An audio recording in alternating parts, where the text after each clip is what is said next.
Napunta during feeding or in the middle of feeding and after feeding na siya. Okay? So let's start first with on your shoulder na burping na siya. So how do we position the baby on your shoulder? So first one is place the linen, okay, or any types of clothes on your shoulder na siya. Next one is place the baby in a prone position. Okay, so place the baby on a prone position on your shoulder na siya. Then after that one, gently pat or wrap the back of the baby na siya until the baby starts to burp na siya. Okay? Aside from on your shoulder na positioning na siya, what's the other position? We have sitting up na siya. So how do we perform sitting up? Number one. Place the linen. Okay, so place the linen on your lap na siya. Second is Hold your baby.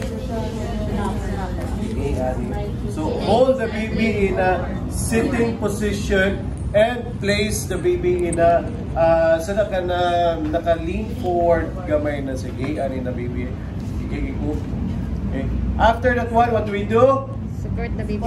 Support the baby's head and chest with one siya. arm. While the other hand will pat or rub. rub the back of the baby until your baby starts to burp na siya. Then the other one is Face down on your lap. okay, face down on your lap na siya. Okay, first one is Place linen on the lap. okay, place linen on your lap. Place your baby tummy down across your lap.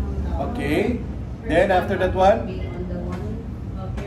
With One hand, securely holding the baby part or other okay, so with one hand securely holding the baby. holding the baby na siya, and the other hand will be pat or kuha na siya, okay? But during the assessment, usa raman ang inyong i-demo katura on your shoulder na burping na siya, okay? So after burping the baby, okay, you have to put the baby in a comfortable position na siya, like lying in the bed na siya, or cradle the baby na yun until the baby will sleep na. Usually matulog naman na.